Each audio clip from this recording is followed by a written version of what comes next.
Yaoi. During my early days in my childhood, when I would just skim and just pop onto that forsaken book of knowledge that consisted of, the BL, the Yaoi, whichever names you guys want to call it. I know there's a lot of names, but to each their own. But I love me some good ass Yaoi. But there was a thing that I always hated and did not understand why it was so necessary in them. And that legit made me question the people who wrote this, was the fact that there were two main issues that I noticed, and there's probably more that I can't think of right now. But the first one is, why is it that a good chunk of the interaction of the two characters meeting, why does it seem like very salty? Why? I don't understand that. It makes you question a lot of things, because it's supposed to be a romance, right? It's supposed to be mutual love, mutual respect, people getting to know each other and putting in the effort to connect. But I remember this specific scene in, I think, what was it called? Yeah, it was called The Tyrant Falls in Love, where one of the characters who apparently finds out that, I think, a coworker of his is attracted to him, and he confesses his love to him, and I believe the guy straight out rejects him. So instead of taking that rejection at to the chin and letting it slide, the guy was like, I'll prove it by forcing themselves onto the guy. And I was like, why, writer, why is this a thing? And when I think back on it, that tended to be a lot of the situation that happened in some of these, like, especially these older yaois. Oh, person rejects me, let me push myself onto that person because they rejected me to further prove that I like what connection. And no, this had my child brain like, damn, this is how gay guys act? Is that scary? Like, what? I hope that's not true, because what? And it makes it sad is that the couple seem genuinely good together, but why is that always the first interaction of them hooking up? It's assault. The fuck is going on? Like, my child brain could not process that. Like, I still love the couple pairing, but I hated the fact that this was what built up the foundation of them becoming a relationship. What? This feels like they just became, like, they got Stockholmed into a relationship. Cause what the fuck is going on up in here? And another thing that would happen is that, there would be these big ass age gaps. Big. Not even a few years, big, okay? It'll be like elementary to freaking person either about to hit their grave or a 40-plus-year-old man, okay?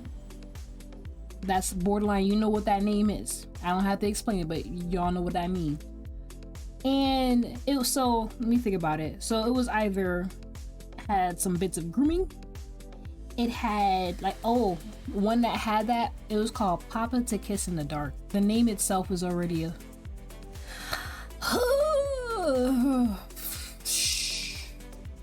it was a red flag already.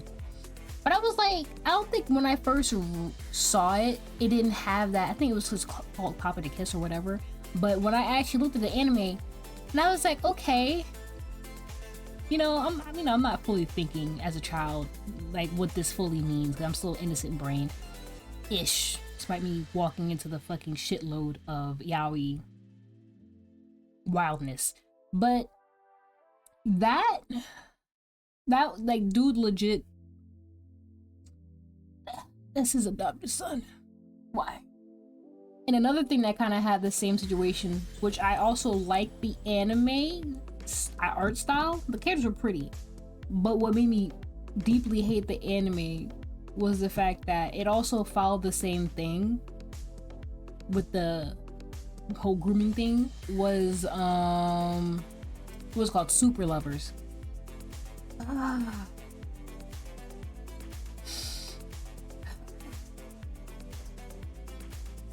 These sick son of a bitches. I don't know why. But that also had a lot, a lot, the same issue, the same fucking issue. And a lot of the old yaoi animes had that shit. I'm like, this is romance with men? I'm terrified. Is this why they be scared when they go to jail? Is this why they be scared when another guy confesses to them because they think they gonna get pop? They gonna get pegged? Is this the reason why? You know, I know my brain's not like this right now, but I can understand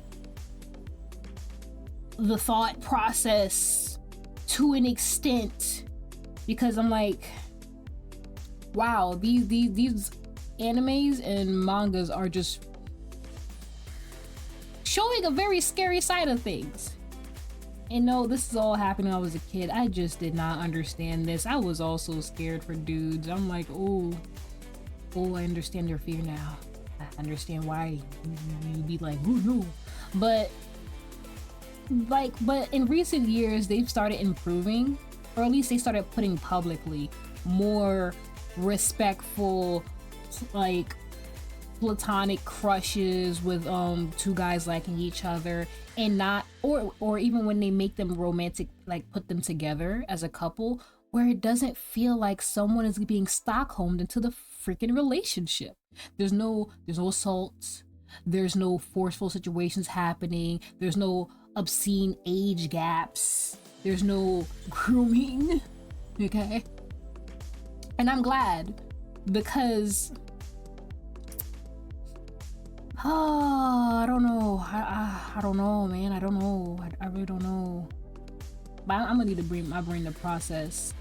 But the ones that I'm talking about that had that I can remember some of the names of is The Tyrant Falls in Love, Papa to Kiss in the Dark, another was called Heikenden, fucking name. Well, the other one was Super Lover, and some other ones that I do not remember the name of in the manga. That was like freaking years ago, and I'm not even gonna bother sifting through that one because that one was weird, and I regret my child self from watching that because that legit traumatized me. Shit was too fucking deep. But at some point, I think I will probably make a listing of some good yaoi anime that I've seen that gives you a spark in your heart, you know? Makes you not feel like you regretted it. Feels respectful, it's sweet and loving, and not fucking traumatizing and fucked up as it has done to me in my childhood. But yeah, I just want to make that real quick. Yaoi, people who make those things back then, you're questionable.